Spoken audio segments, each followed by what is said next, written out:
So thank you guys for being here. I really appreciate it. We did a similar panel like this in Destin, but we've upgraded. we had a really interesting group of people here today. What we're talking about today is what the status is of technology in our industry. It's been quite a challenge lately. Property management systems, we've seen them shut down, we've seen them get bought, we've seen movement around there. We've seen people move. Technology is difficult right now in our space, and it's for property managers kind of understanding how all the pieces work together and where we're headed and how to make the best decisions for their business is not totally easy at the moment. So we put together a panel today, and I'm going to let you introduce yourselves because I'm tired and I can't think. So I'm going to start though with Ed Ulmer. I'm pretty loud, but probably because this room is pretty big. Ed Ulmer, Barefoot Technologies, browser-based system. We've been in the business for a long time. We tend to deal with larger companies. Our average client size is about 250. Resorts, big vacation rental companies. Retention rate is about 96%, so we tend to keep our clients because of good customer service, and we're consultative and we're tailorable. Joy Ritter, Livra. We've got about 750 property managers, and we've been through a hell of a couple of years, so grateful to be on the panel today to be able to talk a little bit more about it. Joy, what's your role in your background there? Sure. VP of Operations at Livra. Came more from the marketing side of the business and have recently transitioned into more of an operational role. Hi there, I'm Ryan Bailey. I'm the CEO of TravelNet Solutions. We're a portfolio company. We have a product brand, Track Hospitality Software. And we're out of the Twin Cities with a couple thousand customers that span different types of products that we've been implementing and have built over the last almost 20 years now. So, I'm Brett Perry, the Chief Product Officer at Streamline. Oh, come on. You can do better than that. All right, so we have about 700 property management companies using our software for vacation rentals, sort of an all-in-one platform, does everything under the sun. I've been there for 14 years, seen everything from when we've grown from one company to 700, and it's been a great ride, and I'm very excited with where we are today.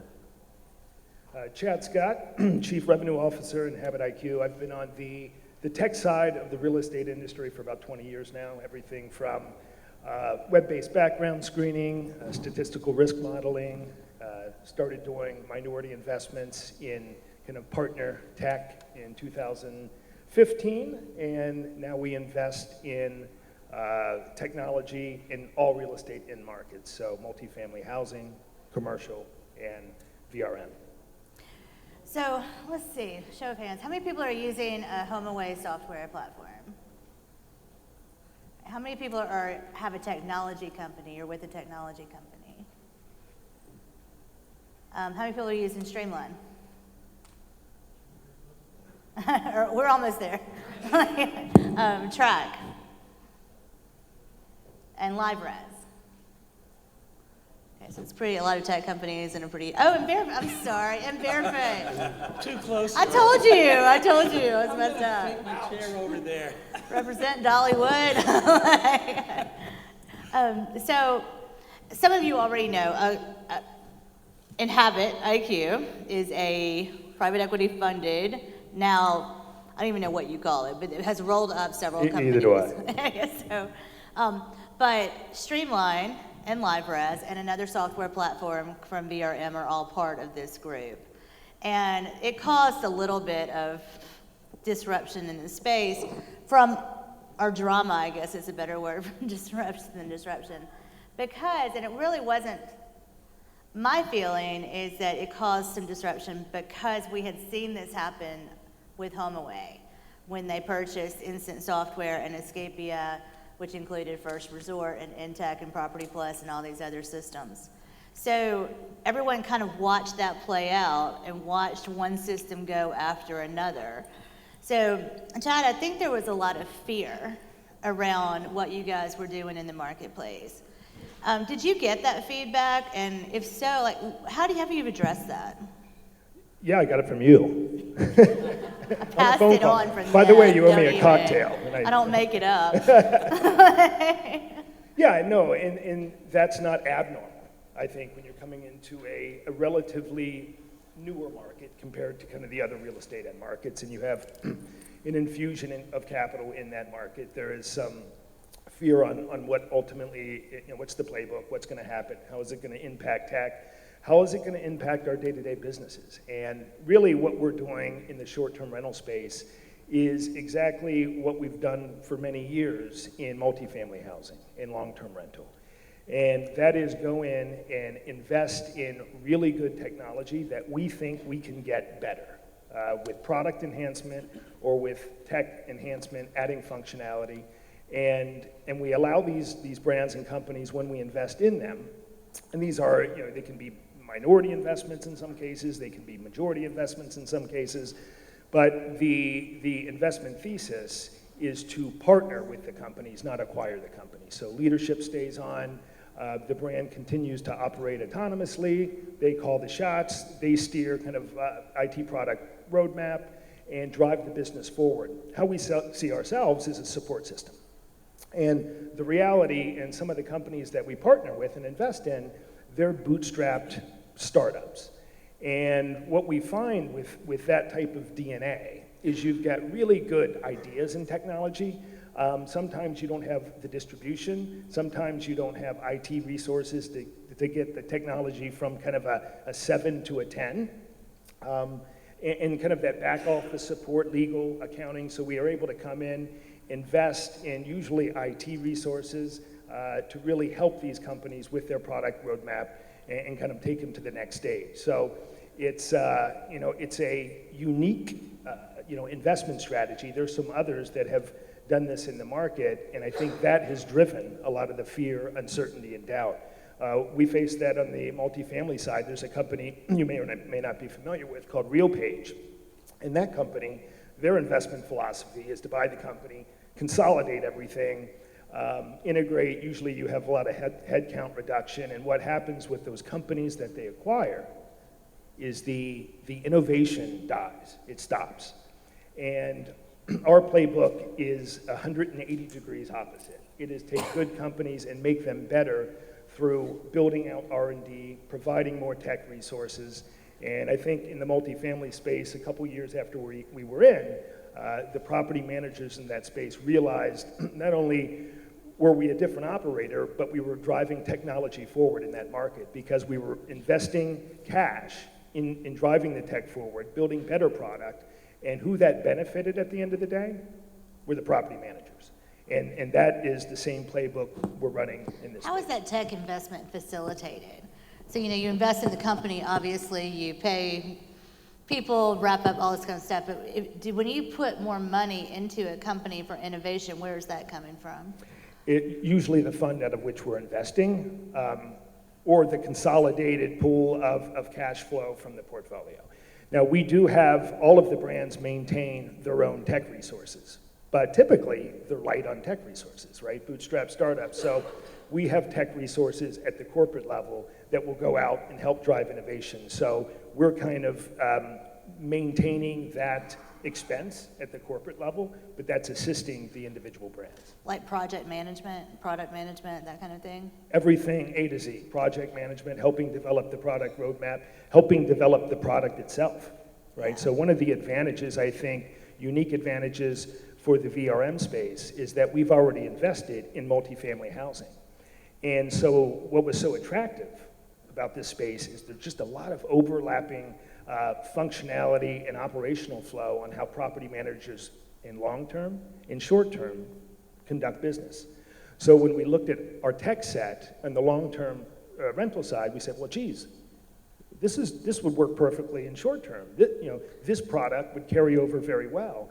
And that really drove us to look at VRM industry as an investment space. So at that time, you had property brands and vacation brands, and you just pulled those all together under InhabitIQ? Correct. So Brett, you're now head of product. Congratulations on your promotion.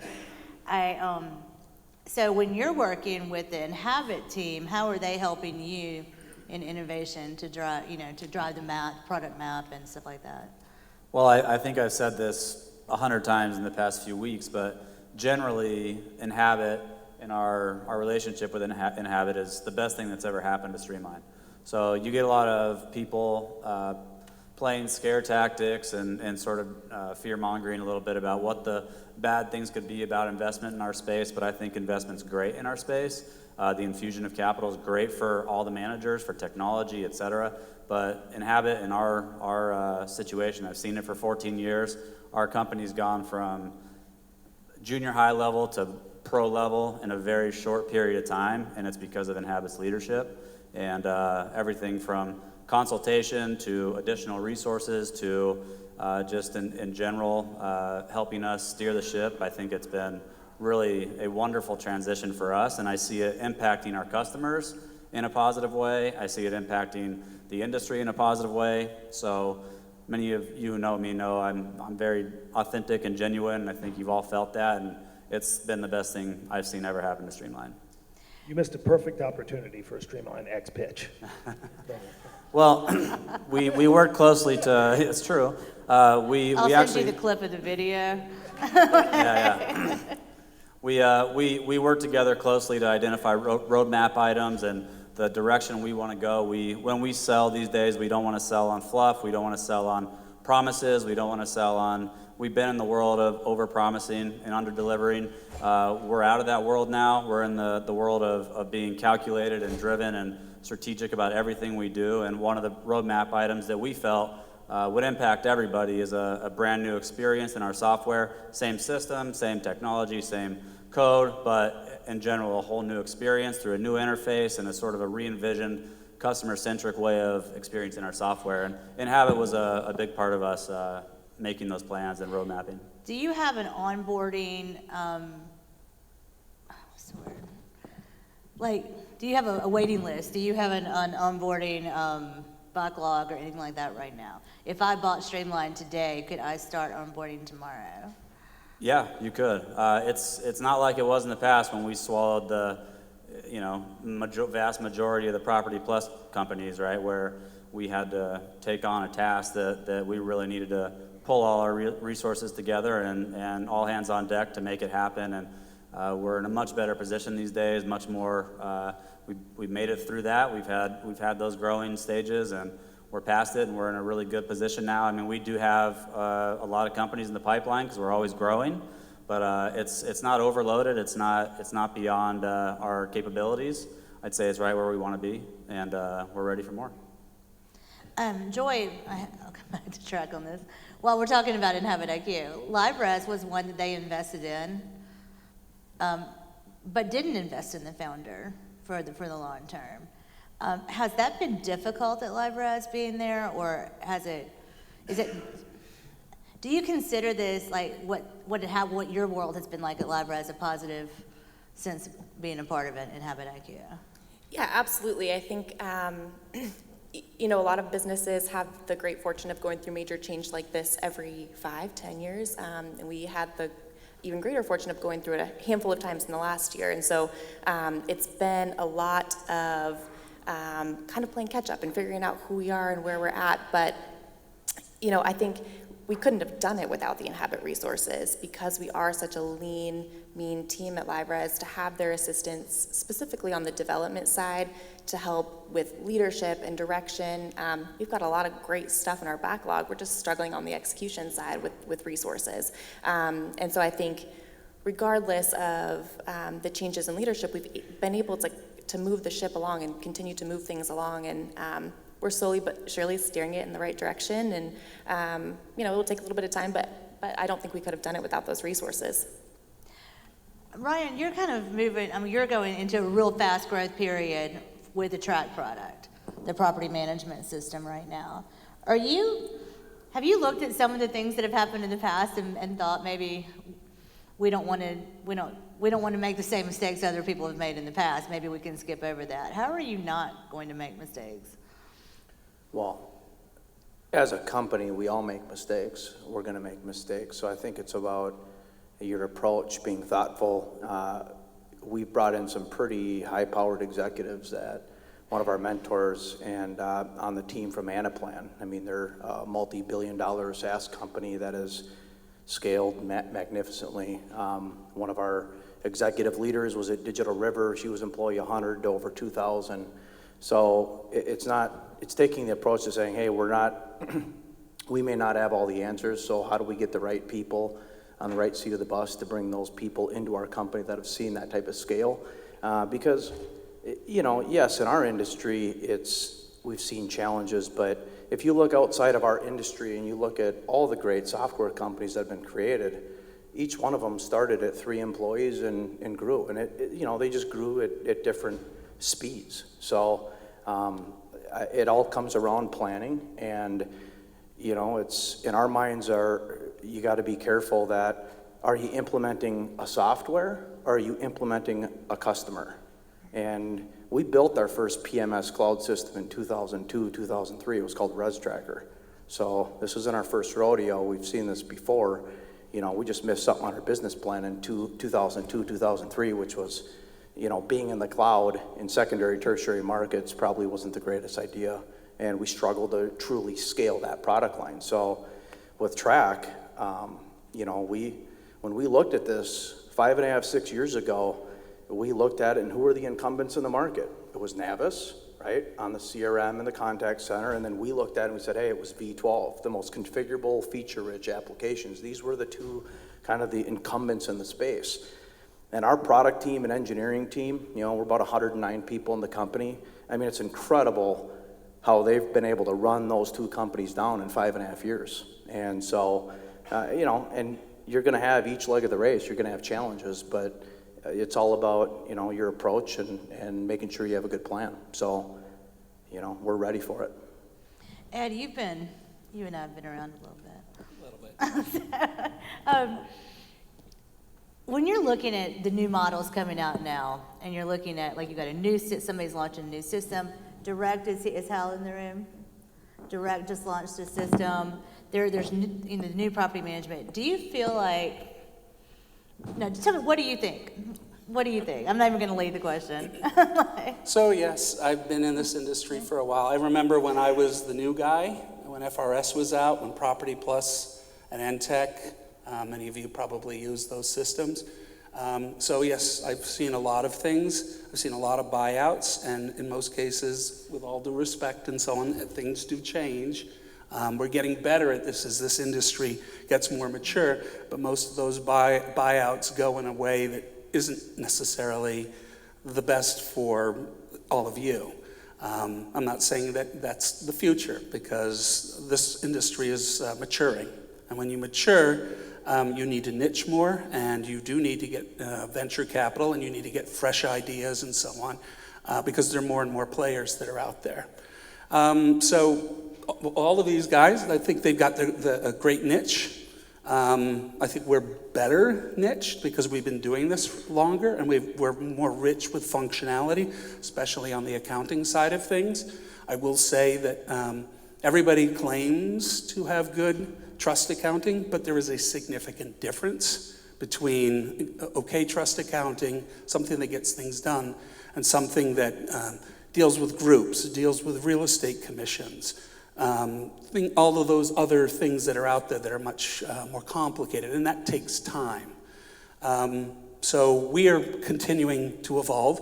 Sometimes we're behind these guys. They got some great ideas and so on. So we pick those things up, but we're also looking towards the future. And we're not owned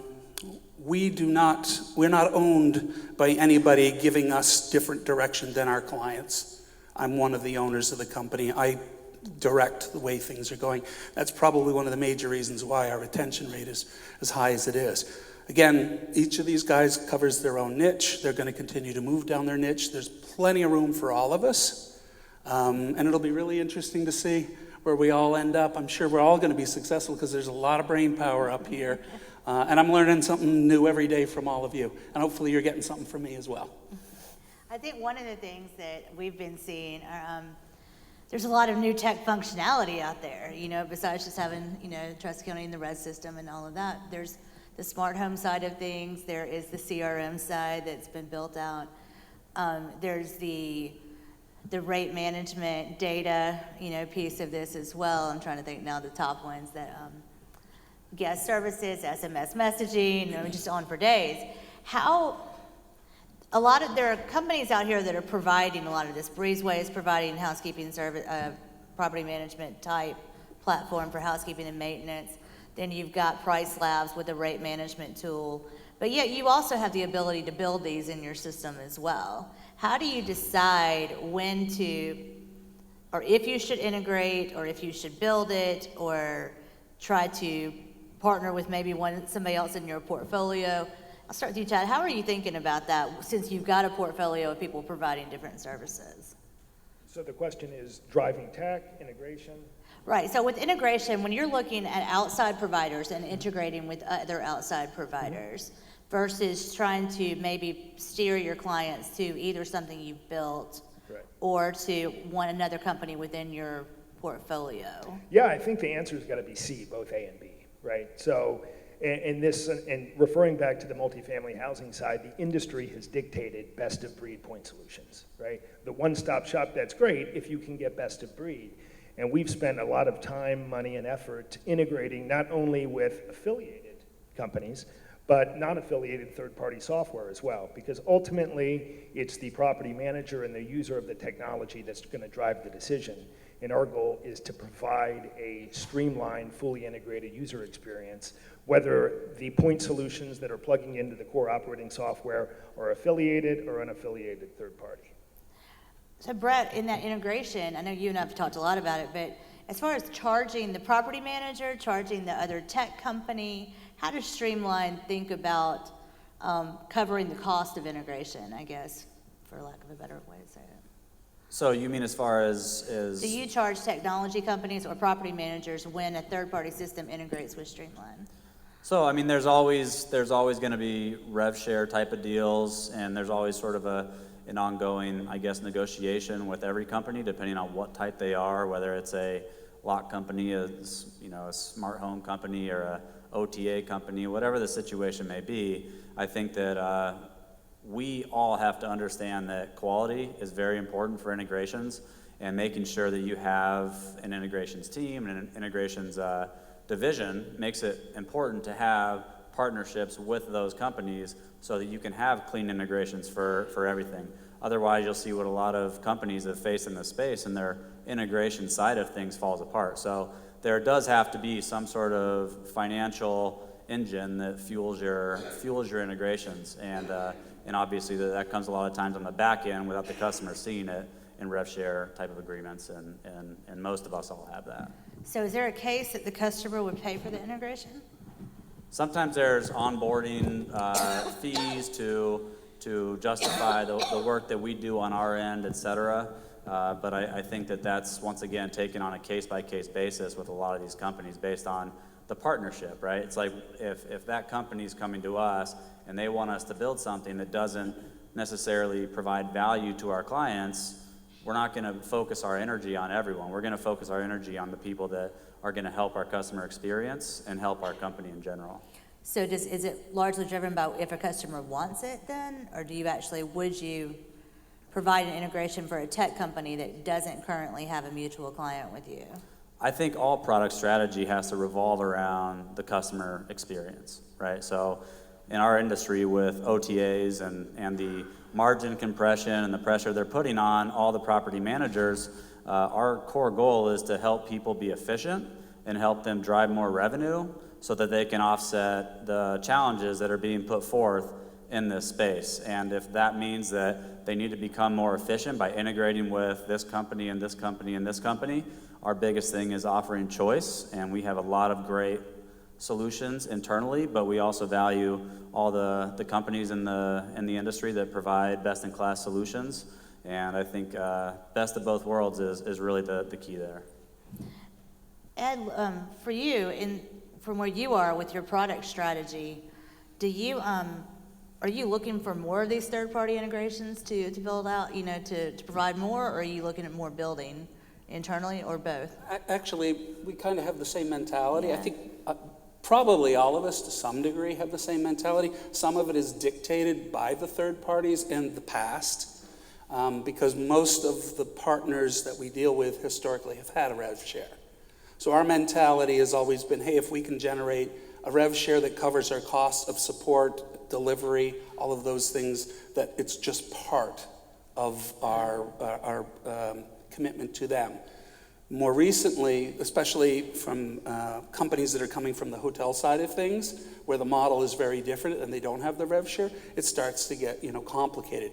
We tend to try to look for best of breed, but on the other hand too, we will, if there's a certain value when it's all tied completely together, seamless. And you can get some of that from the third parties through single sign-on, through APIs and things like that, but it's much more complicated. And all of you have had to deal with when something breaks and the two technology companies are pointing the finger at the other person and so on, and that stinks. So in some cases, it's better if it's all handled by one. Ideally, with us, when we get associated with a third party, we're like, look, you should never be pointing the finger at us, and we will never point the finger at you. We just need to make sure that these things straighten themselves out. So I don't know if I basically said we're looking for both. Yeah. And because this industry is changing so much. One of the things you didn't talk about is, the industry with third parties, but we're having more and more competition with some of the bigger players out there that are supposedly our friends, Proprietary. but they're also they're frenemies, as Brett likes to say, like Vrbo and Airbnb and those types of things. In some ways, they're helping us raise us up, but at the same time, they're taking our clients away from us slowly but surely. And so it's a very interesting time, often dictated by you. So if you're supportive of, we need more functionality with Airbnb and booking and those types of things, we're to some degree forced into that, even though part of us looking at the big picture are going, they are really trying to put you out of business in some ways. So how do you balance all of that? That's something that weighs really heavy on us. I'm not so sure it weighs heavy enough on all of you, but obviously we're going to do what you are needing us to do. Joy, historically, Livra didn't do a lot of integrations. So we were kind of known for being a much more closed, or having a closed paradigm when it comes to integrating with third-party solutions. Has that changed, or is that still your policy? Yeah, absolutely. We've made a bit of a fundamental shift where historically, as you mentioned, we were lovingly referred to as the walled garden, where we had this core group of third-party providers that you could leverage, but outside of that, you were kind of left to your own devices to come up with a manual workaround if you were really wanting to use those solutions. So, there was a time in which we wanted to be the all-in-one solution, and we didn't connect because we thought we could build it in-house. But that's really not the direction that LiveRes is heading. We have instated these meetings that LiveRes call our back to basics meetings, which we are going through. Who is our target audience? Who are we building for? What are we really, really good at? Cool, let's be really, really good at those things and then connect with people in the industry who are the best in breed, who can provide those bolt-on solutions for partners. And it's important to us as we are negotiating with them, as we've got tons of pent-up demand for these integrations, that we're making sure we've got really good agreements with them that allows property managers to know that their data is protected and know that they're getting the best deal possible because we've been able to negotiate on their behalf. So we're dipping our toes in the water. It's new for us. We launched Beyond Pricing in late winter, which was exciting for us, and tons more to come this year as we launch our API. Do you have the ability to work with Brett to say, hey, how did you do this rev share with Breezeway in your system, and then be able to work through those together? Sure, I think there's a lot of learning to be done there to the benefit of everyone because, sure, from a contractual perspective, but also from a technology perspective, where we can learn from each other to say, where were the pitfalls with this connection? How can we best provide support for whatever that integration is, whether it be an Airbnb, a big connection like an Airbnb, or a smaller connection like a Breezeway. So yeah, absolutely, there's good opportunity for learning there. We've had a good time. I don't know that Brett and I went out to dinner last month. I don't know that we ever would have had the chance to do that before. So it's been a fun ride. I don't even know what to say about that right now. I was like, aw. Ryan, you and I have had a lot of one-on-one discussions about this, but I really appreciate your view on this. Looking at third-party solutions, all-in-one versus, an open API, what's your paradigm on this at Track?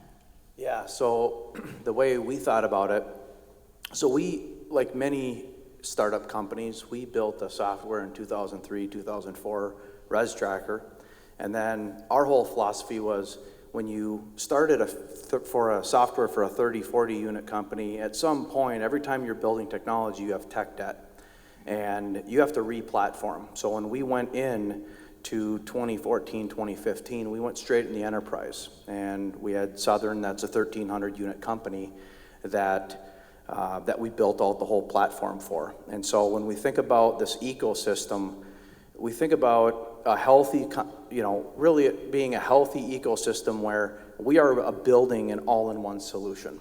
Like just when people come in and look at our application, they can see all the different modules and all the feature sets in our open API. The open API within the ecosystem is important because if that customer wants to use Breezeway or Be Home 247, they can do that because it's not just about technology, it could be about some of their SOPs or their processes that they use. So I think that flexibility offers advantage for the customer and the software company.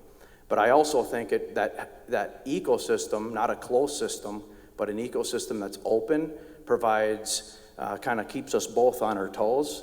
So if we're not building the best housekeeping module, we're gonna lose that customer. If it's not deep, right? I can say I have a housekeeping module, but how deep does that go, right? And when you're going through RFPs with people like maybe you've never heard of Steve Milo, but if you're going through RFPs with Steve Milo and you're going through this, I mean, this industry's learned a lot on not just buying a software from a sales guy, right? So the rigor that you all have put a lot of the softwares through has been excellent.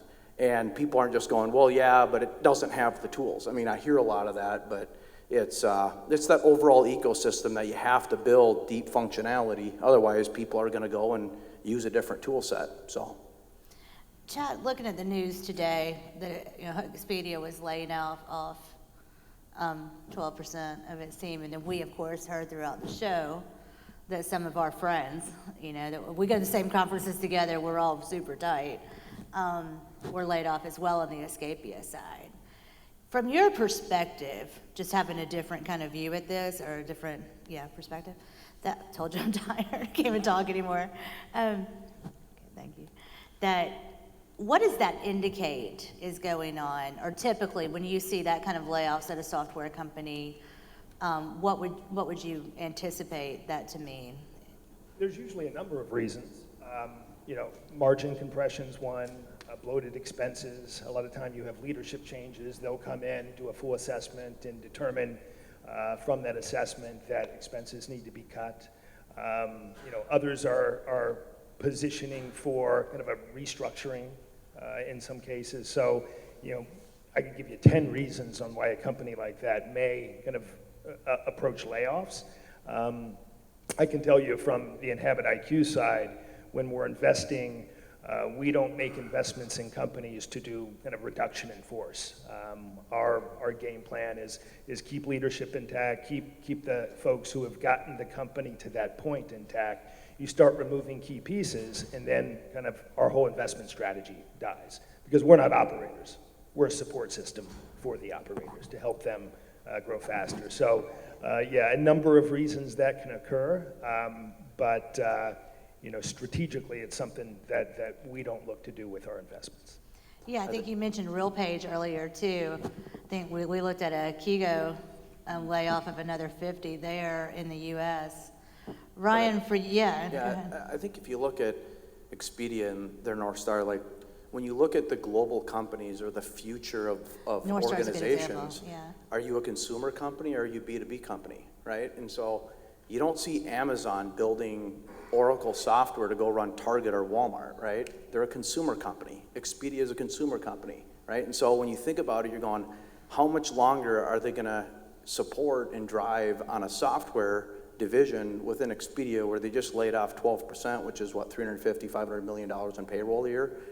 Like, what is Escapia generating in revenue, and what is the value to doing that, to put their resources? They're going to put their best resources on the consumer side of their company rather than a B2B. So for me, if I'm on one of those softwares, I'm looking at it going, okay, what's the vision of the company, right? The management division, and what is the history explained? I mean, the people that were signed up to come here are not here.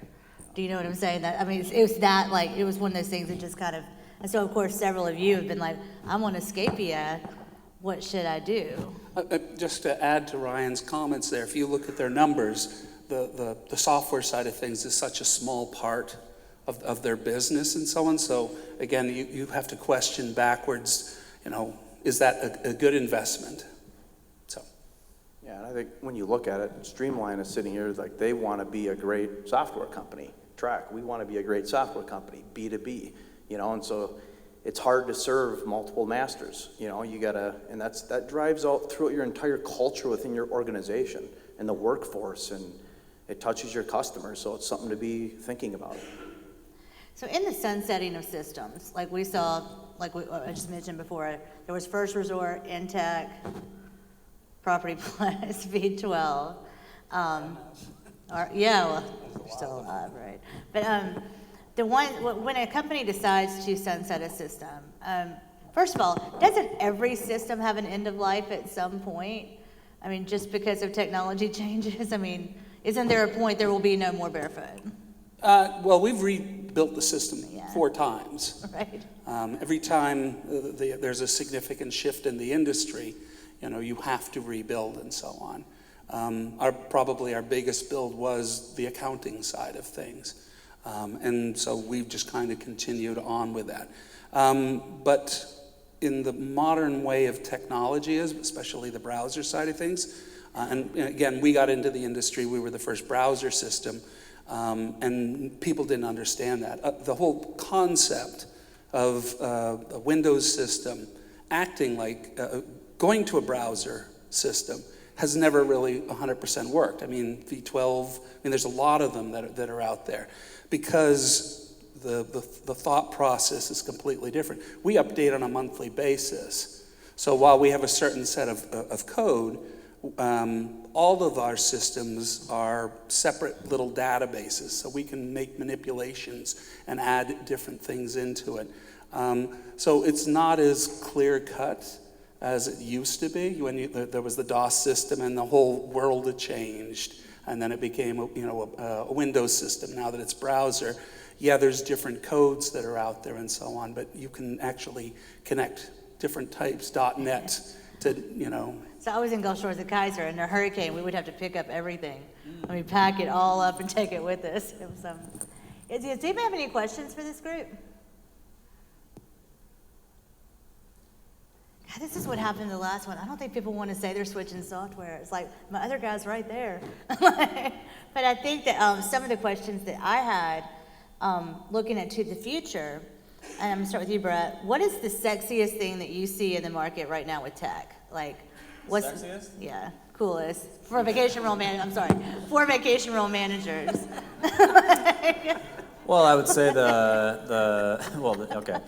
The sexiest I would say is CRM. And CRM because everybody is talking about owner experience, guest experience, and I think that in our space, no one's delivered a really great CRM. There's people that have CRM tools and there's CRMs that are pretty good, but I think we have a lot of room to grow to fully replace the world of CRM. It's one of our core focuses right now. And one of my core focuses as Chief Product Officer is to deliver a really brilliant CRM. And you see others in this space that have good CRMs, and they're probably going to continue to evolve theirs as well. But talking property acquisition, managing contacts of employees, vendors, your guests, your owners, all the way throughout the intelligent communication systems. I think they can all get better in our space for property managers. And we have good tools. Track has good tools. People have good tools in Livra, Barefoot. We all have good tools for communicating, but I don't think we've gone to the next level on CRMs to the point where you don't need a Salesforce for anything. You don't need a Zoho for anything. You can actually take all that stuff in-house. And I think it's done pretty well at the guest level, but it can go further. It can go to your deeper relationships throughout the industry as a whole. And I know it's one of our core focuses in our Streamline X product is to really even push those CRMs that exist in the marketplace to a different level and challenge basically everything in the space to get better. Chad, have you had a chance to walk through the vendor booths? I have, yes. Do you know everybody here? I mean, I know a lot of the companies here. I didn't know, Yes. yeah. So what's, for you, as far as, and you're looking at buying too, I mean, what's really hot right now in third-party tech? Well, just generally, I think, you had mentioned, I think, the smart home technology. There's a lot of cool tech and innovation going on right now there. We've seen some innovation that I think once hits the market, it's going to really impact operating results, and it's around kind of automating asset preservation, right? So think kind of the insurance tools and being able to automate the claims process and, walk a rental at the end of the unit, snap a photo of the damage on your handheld, upload, submit the claim in 2 minutes, and have a reimbursement back within 7 days. Things like that, tech like that added that truly impacts operating results in the portfolio is what we're really interested in looking at. Joy, for you, what are your clients really happy about, and what are you really excited about? Yeah, what's top of mind for me right now, we've been on a bit of a live res roadshow recently to see live res in the wild, and our favorite thing to do is sit with reservationists and see how they're interacting with the software every day. And I think that if you're investing in technology that's going to make those people really effective, everyone in the business wins. So we're identifying quick wins within the software where we can improve ClickPass or show information in certain areas that will allow the people on your team to be more effective. It's not big, it's not sexy, but I do think it will be incredibly impactful when you think about actual day-to-day operations. Ryan, at Track, is there anything you're building that you're really hot on right now or integrating with? Yeah, I mean, I think it still comes back to the full suite, right? When you think about how do you go very, very deep with all of them? Yes, CRM, but all of these tools, because the vacation rental industry has more complexities than you'll typically see from my past life of the hotel industry. You have your employees, your owners, I mean, you have all these constituents that you have to, plan and work with. I think that fully integrated solution that goes very, very deep, much like a Zoho or a Salesforce on the CRM side, and be able to continue to drive that automated experience for the guest and the owners, I think is an incredible opportunity that I don't think it's even come close to tapping, where the enterprise, or as we think about it, is the enterprise, or even the company that wants to operate as an enterprise, to be accrual GAAP financials tight, have strong EBITDA, and continue to run a solid profitable business. I think that is much easier to get your employees so they're not logging into SurveyMonkey, and then they're logging into this tool and MailChimp and Constant Contact, and they're moving data all over. I mean, I think that consolidated, seamless, and it's so much easier to onboard employees and have because the employees are the one that are driving that experience with the owner and the guest, and then making their lives easier, I think is a massive opportunity in this space. And, I think it can obviously really add a lot of value to the owners of these rental companies. I would say real quick that we don't mention it because it's a numbers-driven thing when it comes to sexiness, but revenue management, everybody loves money. And the revenue management, beyond pricing, has made it very, very, helped explode that in our industry. And I think we're one of the first on the PMS side that built out a major suite of tools, because everybody wants a revenue management solution right now. They don't know if they want to hire a revenue manager, or they want to automate their rates, or they want to outsource a revenue management company, et cetera. But I think those tools and those suites are of products within revenue management are very, very exciting to people right now. I would agree with all of you. There's a system that's been around for a while. We're pretty deep in a lot of these things. I think I wouldn't necessarily consider it sexy, but the future is a bit scary. And so I think it comes down to really a couple of things. Number one, probably the most important thing is owner retention. And owner retention is getting harder and harder because you've got national players that are willing to compete against you at 10%. You've got portals that are willing to compete against you, and you are feeding them that information. And by the way, we're preferred partners with all of them because it's important. But your owner acquisition and your owner retention is absolutely crucial, and we are going to have to do things significantly different in the future to stand out from those national players. One of them, from my perspective, is concierge. If you are just booking units, I believe in the future, this is just my premonition, that you will really struggle because your value proposition becomes less and less powerful when so are these national players. So the whole concept of concierge is incredibly important. When people go on vacation, lodging is secondary to what you're doing. And if you can't provide that niche, that entire reservation dream, that whole trip, you're just one of those little pieces. And all of the portals are moving towards this stuff as well. And so doing as much as you possibly can to focus on niche with a focus on concierge, I think is, from my perspective, the super sexiest, but for most of you, it's a bit scary because it's not in your wheelhouse. So. I'm gonna have to leave it with that, and I do not want to, like, at all. I'm trying to figure out if I can handcuff them to the stage right now. Let you guys go, we'll still video. I would love to be able to reach out to you guys some more about so many of this stuff. It's just an important conversation to have, and we haven't really been able to. So I'm so grateful to you. We are all headed to Old Red. Does everyone know where that is? Anyway, it's on Google. But I think most of you are local, so you know. But there is a trolley that runs through here that will go, but there's also Uber. It's about 3/4 of a mile in the walk. I don't know if it's raining. But you guys, I so appreciate you being here. Thank you for coming to this. And let us know what you thought about it. Thank you. Thanks, you guys.